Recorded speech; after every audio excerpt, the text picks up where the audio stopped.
Praise the Lord. प्रभु के नाम की महिमा हो। इस गुड न्यूज चैनल में आपका स्वागत है। एक राजा था जो अपने प्रजा का क्षमता जानने के लिए भेष बदल कर जाया करता था। कुछ समय बाद चमड़े का व्यापारी के साथ दोस्ती बढ़ा। वो व्यापारी के साथ उठना बैठना, जान पहचान बढ़ते गया, संबंध घनिष्ठता बढ़ते गया।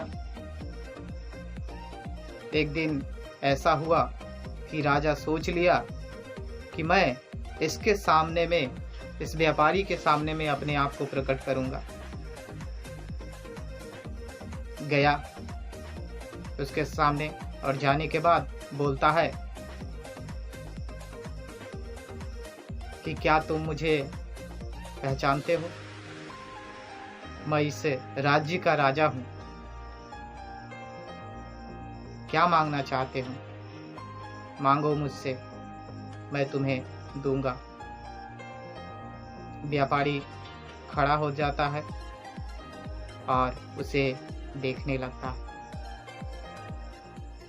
और कुछ समय बाद सोच विचार कर बोलता है कि आपके पास कैसा भी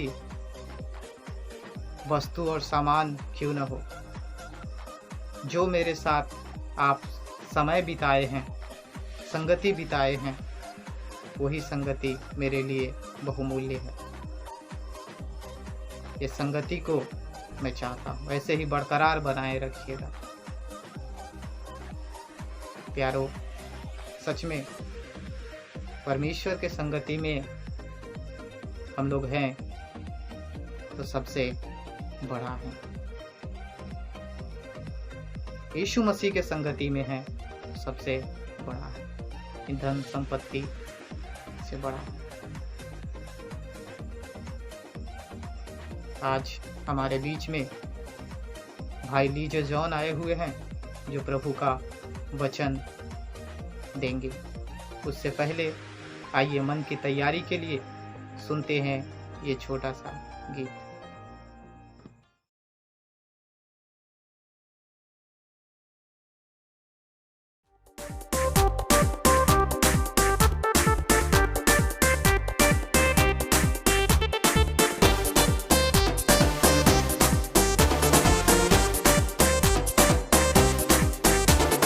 आश्रय करने वालों को लज्जित न किया, तेरी दया ने मुझे न छोड़ा। आश्रय करने वालों को लज्जित न किया, तेरी दया ने मुझे न छोड़ा। काली हाथ में ये हाथ तकाया, तूने मुझको दो दिल बनाया। काली हाथ में ये हाथ तकाया, तूने मुझको दो दिल बनाया।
तूने मेरे साथ किया, सब कुछ तूने लौटा दिया। वाचा तूने मेरे साथ किया, सब कुछ तूने लौटा दिया। एलोही एलोही एलोही स्तुति करूंगा। एलोही एलोही एलोही स्तुति करूंगा। आश्रय करने वालों को लज्जित न किया, तेरी दया ने मुझे न छोड़ा। आश्रय करने वालों को लज्जित न किया, तेरी दया ने मुझे न छोड़ा। काली हमीम के हाथ तक आया, तूने मुझको दो दिल बनाया। काली हमीम के हाथ तक आया, तूने मुझको दो दिल बनाया। एलोही, एलोही, एलोही स्तुति करूंगा। एलोही, एलोही, एलोही स्तुति करूंगा।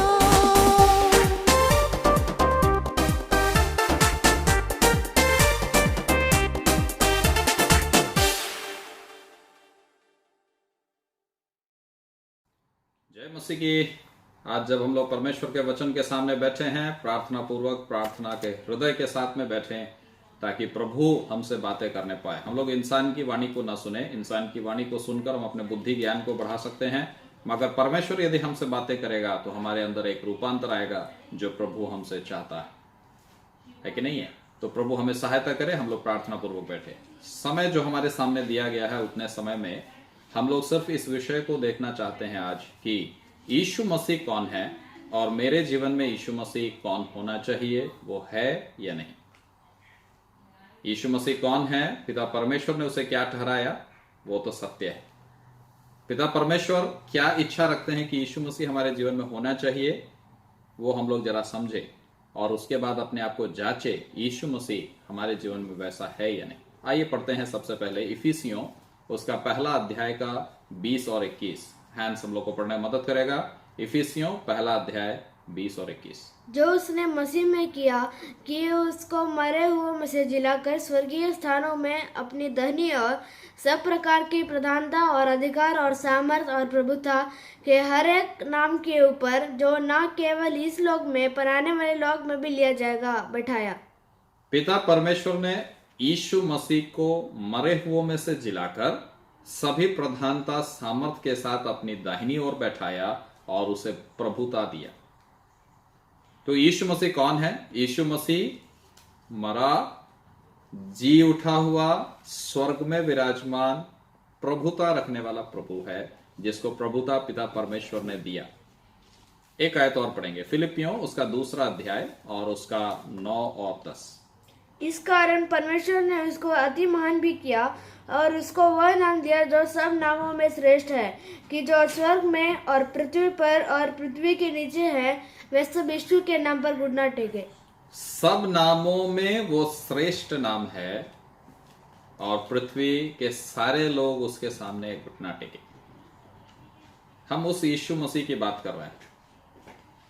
वो यीशु मसीह को पिता परमेश्वर ने प्रभुता दिया, सब नामों में श्रेष्ठ नाम दिया और सारे घुटने उसके सामने टेकेंगे। वो यीशु मसीह जिसको हमने भी प्रभु कहकर स्वीकार किया। जिस दिन हमने उद्धार पाया उस दिन हम क्या बोले? वो हमारे जीवन का प्रभु है। परमेश्वर चाहता है कि यीशु मसीह हमारे जीवन का प्रभु हो। तो सवाल ये हमारे सामने आता है, क्या सचमुच में यीशु मसीह मेरे जीवन का प्रभु है? क्या हम सचमुच में अपने जीवन के हर एक क्षेत्रों में यीशु मसीह को प्रभुता दिए हैं, या अपने मकसद को लेकर के हम लोग जी रहे हैं? हम उनके आज्ञाओं को मानते हैं या नहीं मानते? आज्ञा मानने का कई तरीका हो सकता है। एक छोटा बच्चा बाहर खेल रहा था, उसके पिताजी ने उसको कई बार बुलाया, वो नहीं आया। उसके बाद पिताजी ने जबरदस्ती उसको वहां से बुलाकर रूम में ले आया। तो बच्चा ऐसा बोला, आप हमको रूम में ले आए? मेरा मन से मैं अभी भी बाहर ही हूं। आज्ञा का पालन तो करवा लिए, मगर क्या वो सचमुच में आज्ञाकारिता है, या उससे क्या लाभ हुआ? हृदय से खुशी के साथ में यदि अपने इच्छा से हम उस प्रभु का हर आज्ञाओं को मानते हैं या मानने का प्रयास करते हैं, तो सचमुच में हम उनको अपने जीवन का प्रभु बोल सकते हैं। नहीं तो हमेशा हम ओटों से बोलेंगे प्रभु यीशु मसीह, मगर उसके साथ साथ ये सत्य हमारे दिमाग में आना चाहिए, वो मेरे जीवन का प्रभु नहीं है। मैंने अपने जीवन के हर क्षेत्रों में प्रभुता उस प्रभु को नहीं दिया है। प्रभु सहायता करे, हम 3-4 विषयों को सिर्फ सीमित समय में आपके सामने रखेंगे, जिससे ये हम समझ पाए कि क्या वो हमारे जीवन का प्रभु है। सबसे पहले समय को ले लीजिए। क्या समय के विषय में हम ऐसा बोल सकते हैं कि यीशु मसीह मेरे जीवन का प्रभु है? समय के पालन के विषय में क्या हम यीशु मसीह को प्रसन्न करने योग्य बातों के लिए समय निकाल पाते हैं? बाइबल स्टडी, प्रार्थना, व्यक्तिगत रूप से प्रभु के सामने बैठना, प्रभु से कुछ ज्ञान को हासिल करना, क्या इन विषयों के बारे में हम प्रभु के सामने में समय निकाल पाते हैं? जब हम सोचेंगे तो हमें समझ में आएगा कि हम अपने असली रास्ता से कितना अधिक भटक गए, कितना ज्यादा हम लोग जो है दूर चले गए हैं। समय के मामला में हम अपना जीवन में प्रभुता प्रभु को दिए हैं या नहीं, सोचने में प्रभु हमें सहायता करे। हम लोग अगर देखें तो हम लोग बोलेंगे हम काफी व्यस्त हैं। हम व्यर्थ के ऐसे बहुत सारे बातों में इतना ज्यादा व्यस्त हैं कि अपने अनंत काल के जीवन के लिए हमारे पास समय नहीं है। किसी ने ऐसा विश्लेषण किया, 70 साल अगर एक व्यक्ति का आयु है तो लगभग 25 साल का उम्र उसका चला जाता है शिक्षा हासिल करने में, और बाकी इस जीवन काल में अच्छा खासा समय उसका चला जाता है पैसा कमा के इस संसार के जीवन को अच्छा बनाने में। घर मकान खरीदना, गाड़ी खरीदना, शादी करना, बच्चों के साथ रहना, ऐसे संसार के सुखों के विषय में उसका समय चला जाता है। बचे हुए समय में नौकरी करके घर आते हैं तो घंटों हम लोग इंटरनेट पर बिताते हैं, यूट्यूब वीडियोस और बहुत कुछ देखते हैं। क्या देखते हैं उसमें वो भी हमें सोचना जरूरी है। बहुत सारे अच्छे संदेश हैं, बहुत सारे अच्छे गीतों का विषय भी है उसमें। हम क्या चीज देखकर समय बिताते हैं, ये सब कुछ अभी तक हमारे अनंत काल के जीवन के लिए हम समय नहीं निकाले। प्रत्येक दिन जरा एनालाइज करके देखिए, विश्लेषण करके देखिए कितना समय परमेश्वर के वचन के साथ हम बिता पाते हैं। अनंत काल के जीवन के लिए हम अपना समय कितना निकाल पाते हैं? क्या हमारे समय का प्रभु यीशु मसीह है, या मुझे जैसा मन कर रहा है मैं अपने समय को वैसे बिता रहा हूं? सोचने की जरूरत है। प्रभु हमें इसको सोचने में सहायता करे। मैं कुछ उदाहरणों को आपके सामने रखूंगा, प्रभु के जन लोग जिन्होंने समय के मामला में प्रभु के सामने बहुत अच्छा एक मापदंड रखा। आज हम लोग उदाहरण के रूप में उनका नामों को देख रहे हैं। जॉन वेस्ली 8 घंटा अपना काम जो भी है, सोना, उठना, बैठना, नहाना, धोना, खाना, पीना, सब अपना काम के लिए 8 घंटा। 8 घंटा प्रभु के सामने, यानी प्रभु का वचन पढ़ने और प्रार्थना करने में 8 घंटा, और 8 घंटा प्रभु के लिए। कितना अच्छा रूटीन है। शायद हम लोग के लिए बहुत आसान नहीं होगा, लेकिन इसके आसपास भी अगर हम पहुंच जाएं तो हमारा जीवन कितना धन्य हो जाएगा। हम 8 घंटा अपने लिए जो है उसको 10-12 घंटा जरूर कर लेते हैं। उसमें सोने का समय हम अलग रखते हैं और 10-15 मिनट मुश्किल से निकाल पाते हैं परमेश्वर की उपस्थिति में बैठने के लिए। उदाहरण के लिए किसी व्यक्ति को लेने की जरूरत नहीं है, हमारे प्रभु यीशु मसीह को ले लीजिए। भीड़ का भीड़ यीशु मसीह के पीछे आते थे, चंगाई पाते थे और खुश होकर के जाते थे। लेकिन यीशु मसीह उतने इन चंगाई देने के समय में भी, मरकुस के पहले अध्याय में पढ़ते हैं 35वें पद में, कि वो एकांत में जाकर भोर के समय पौ फटने से पहले पिता परमेश्वर के सामने जाकर प्रार्थना में समय बिताते थे। यीशु मसीह का उदाहरण हमारे लिए कितना अच्छा है। हमें किसी और के उदाहरण की जरूरत ही नहीं है। सुबह के समय क्या हम प्रभु की उपस्थिति में थोड़ा समय बिताते हैं? हो सकता है कि हम प्रचार करने के लिए भी, प्रचार करने के लिए हम निकल जाते हैं बिना प्रभु की उपस्थिति में समय बिताए। हम इन ओटों से बहुत ज्यादा प्रभु की वंदना कर रहे हैं, मगर हमारा हृदय हो सकता है कि मीलों कोसों दूर हो प्रभु से। प्रभु सहायता करे, हमारे समय का प्रभु हम प्रभु यीशु मसीह को बनाए। प्रभु हमारे जीवन के हर क्षेत्रों का प्रभु होने पाए। हम प्रभुता उस प्रभु को दें। प्रभु हमें उसके लिए सहायता करे। हम ऐसे उदाहरण के रूप में आपके सामने 2-3 और नामों को रखते हैं ताकि आपको प्रभु प्रोत्साहित करे, आपको एक खुशी का विषय के रूप में दिखे कि विश्वास के वीरों ने कठिन से कठिन समय में कैसे प्रभु के लिए जो है समय निकाला। माउंट डॉमरी, द्वितीय विश्व युद्ध चल रहा था, आर्मी के जनरल थे। माउंट डॉमरी से बहुत सारे लोगों का मिलना जुलना चल रहा था, लेकिन सभी लोगों को यह पता है कि उनके जो टेंट हैं, उस टेंट का फ्लैप यदि ऊपर है तो कोई आदमी टेंट में जा नहीं सकता है, क्योंकि उस समय वो पिता परमेश्वर के साथ में समय बिता रहे हैं। द्वितीय विश्व युद्ध के समय यदि प्रभु का वो जन, आर्मी ऑफिसर, एक जनरल, अगर प्रभु के साथ समय बिताने में इतना कठिन नियम रख सकता है, तो आप और हम क्यों नहीं रख सकते हैं? हमें बस सोचने की जरूरत है। नेविगेटर्स को शुरू किए हुए ट्रॉटमैन के बारे में अगर हम देखें, नेविगेटर्स एक बहुत बड़ा संस्था था जो बिली ग्राहम मिनिस्ट्री में विश्वास में आने वाले लोगों का फॉलो अप करते थे, उनको विश्वास में बढ़ाने का काम करते थे। बहुत सेवकाई उन्होंने किया। उसको शुरू किए हुए ट्रॉटमैन का एक नियम था, अंतिम शब्द प्रभु के साथ बातचीत किया हुआ शब्द, उसके बाद किसी से बात नहीं करेंगे। प्रभु की उपस्थिति में जाकर समय बिताकर उस संबंध में आमीन बोलने के बाद फिर हम सीधे सोएंगे, हम किसी और से बात नहीं करेंगे। जब इन वीर योद्धाओं ने प्रभु के सामने इतने कठिन नियमों को रख करके जिया और इतने बड़े बड़े सेवकाइयों को किया, तो हमें एक सवाल सोचना जरूरी है, क्या हमारे समय का प्रभु यीशु मसीह है या मैं खुद हूं? डॉक्टर स्टैनली राउंड टेबल पर बहुत सारे लोगों के साथ मीटिंग्स हमेशा चलता था, मगर रात में 9 बजते बजते उड़ जाते थे और कहते थे कल सुबह मेरा एक बहुत बड़ा अपॉइंटमेंट है, इसलिए माफ कीजिए अब मैं समय नहीं दे सकता। और सबको ये पता था कि सुबह का उनका अपॉइंटमेंट किसके साथ है। हमें प्रभु को अपने समय का प्रभु बनाना जरूरी है। अक्सर इस क्षेत्र में हम विफल होते हैं। हम लोग 2-3 विषयों को पकड़ लेते हैं, उस 2-3 विषय में हम ठीक हैं और हम बाकी सब विषयों में नीचा दिखाने का प्रयास करते हैं।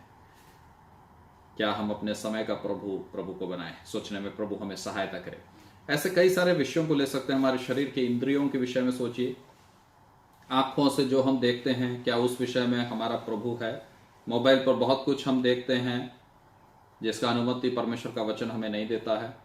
कान से हम क्या सुनते हैं? क्या गानों को सुनने में, दूसरों के बारे में बुराई सुनने में हम अपना कान का इस्तेमाल करते हैं? ऐसे गीतों को क्या हम सुनते हैं जो गीत हमें शारीरिक रूप से बहुत खुश कर रहा है मगर परमेश्वर के वचन के खिलाफ है?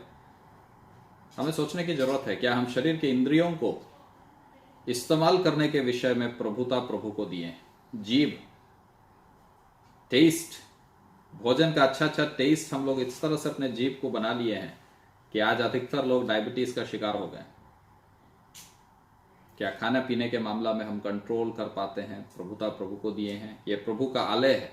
परमेश्वर का वचन कहता है कि इसको इस तरह संभाल के रखना है जिस प्रकार से मसीह ने कलीसिया के लिए किया। हमको इसको लंबे समय तक प्रभु के सेवकाई के लिए इस्तेमाल करना है। हमको जो मन में आएगा सो हम नहीं खा सकते हैं, जितना मन करेगा उतना नहीं खा सकते हैं। हमें सब कुछ को कंट्रोल करके, एक्सरसाइज करके इस बॉडी को फिट रखना है। हम लोग भी उसमें पीछे हो जाते हैं, कमजोर हो जाते हैं। कभी एक्सरसाइज नहीं कर रहे हैं, कभी हमारा रूटीन हमारे खिलाफ जा रहा है और हम इस आलय को नष्ट करते हैं। प्रभु हमें सहायता करे इस विषय को समझने में। अंदर का थॉट लाइफ, विचार का जीवन, शेक हैंड देकर जय मसीह की बोलते समय भी अंदर उस व्यक्ति के बारे में हम क्या अच्छा नहीं सोचते हैं। कान, दूसरों का बुराई सुनने के लिए कितने बार हम इस्तेमाल करते हैं। एक चर्च में एक नए पास्टर साहब आए, उनके पास पुराने पास्टर साहब का बुराई करने के लिए लोग आना शुरू किए। उन्होंने एक कॉपी वहां रखा और कहा, आप में से जिनको भी उनके बारे में बोलना है इसमें लिख के नीचे साइन कर दीजिए। किसी को कुछ बोलना भी नहीं था, कुछ लिखना भी नहीं था। वो समस्या वहीं खत्म हो गई। कितने ऐसे शिकायतों को हम लोग सुनने के लिए समय निकालते हैं। लोग इनको लेकर हमारे पास आते हैं क्योंकि उनको पता है कि हम बेवकूफ की तरह बैठकर उसको सुनेंगे। जिनके बारे में वो शिकायत कर रहे हैं उस तीसरे व्यक्ति को वहां बुला लीजिए, आपका बहुमूल्य समय बच जाएगा। व्यर्थ का आप बातों में समय नहीं देंगे। समय का प्रभु तो प्रभु होना ही चाहिए। शरीर के इंद्रियों के इस्तेमाल में भी हमें प्रभु को देने की जरूरत है। सिर से लेकर पैर तक सोच के देखिए, क्या हम इन अंगों का इस्तेमाल प्रभु के महिमा के लिए करते हैं? कहां जाते हैं, क्या सोचते हैं, क्या खाते हैं, क्या सुनते हैं, क्या देखते हैं, इन सब के द्वारा हम प्रभु को देते हैं या नहीं? हमारे जीवन का प्रभु यीशु मसीह है कि नहीं? मैं सिर्फ इस विषय को आपके सामने आज रखना चाहता हूं। प्रभु हमें सहायता करे। अगर इनमें शरीर के किसी भी अंगों के इस्तेमाल में, आभूषण से सजाने के विषय में, चेहरे पर बहुत सारा ये लगाने, मेकअप लगाने के विषय में, मोछ सब स्टाइल में रखकर, हेयर सब स्टाइल में रखकर, दाढ़ी सब स्टाइल में रखकर, क्या हम प्रभु को प्रभुता दे रहे हैं? क्या हमारे जीवन के द्वारा हम उस प्रभु को दिखाना चाह रहे हैं? इंसान के जीवन में ही गिरावट होता है, आप और हम ही जो है पाप के रास्ते पर प्रभु से दूर भटक कर चले जाते हैं। मगर जरूरत यह है कि हम वहां से 180 डिग्री का मोड़ बनाकर लौटें। जहां कहीं भी जीवन में हम लोग गिरे हैं वहां से हम लोग मुड़ जाएं और जिसको पिता परमेश्वर ने प्रभु बनाया, जिसको हमने प्रभु बोलकर स्वीकार किया, उसको अपने जीवन के हर क्षेत्रों में प्रभुता हम लोग दें। यदि प्रभु का आत्मा आपको आपके जीवन के किसी क्षेत्र के विषय में बोध दिलाता है तो प्रार्थना पूर्वक वहां से उसको पाप समझकर मुड़ जाएं, उसमें कंटिन्यू ना करें, क्योंकि परमेश्वर का छड़ी यदि उस विषय पर चलेगा तो फिर वो काफी कठोर हो जाएगा, आपके लिए समझना फिर मुश्किल होगा। इसलिए जब ऐसे लोग कोई भी हमको किसी संदेश को सुनाकर, बातों को बताकर हमें सही रास्ता पर लाते हैं तो हमें उस बात को गंभीरता पूर्वक समझने की जरूरत है। किसी ने ऐसा कहा, आप बगीचे में बैठकर न्यूज़पेपर पढ़ रहे हैं, यदि आपको समझ में आया कि टेबल के नीचे सांप है तो आपको कितना देर लगेगा वहां से उठकर भागने में? हमें और आपको अपने जीवन में इसी चीज को समझने की जरूरत है। हमारे गलती को यदि प्रभु का आत्मा हमारे सामने रखता है तो उस गलती को वहीं पश्चाताप करके, उस गलती से प्रभु से माफी मांग करके दोबारा उसे न करते हुए प्रभु के भय भक्ति में जीने की जरूरत है। प्रभु हमें सहायता करे। क्या हमारे जीवन का प्रभु है? प्रभु यीशु मसीह हमारे जीवन के हर क्षेत्रों में प्रभु है। आज इस पैंडेमिक के समय में, इतना ज्यादा कठिन समय से जब दुनिया गुजर रहा है, नौकरी नहीं है, खाने के लिए नहीं है, इतने कठिन समय से जब ये दुनिया गुजर रहा है, हम कुछ लोगों के लिए प्रभु के नाम में आशीष का कारण बने। हम अपने जीवन का प्रभुता प्रभु को सौंपे और अपने जीवन के द्वारा प्रभु को प्रदर्शित करें। ऐसा करने में प्रभु हमें सहायता करे। परमेश्वर के नाम की महिमा।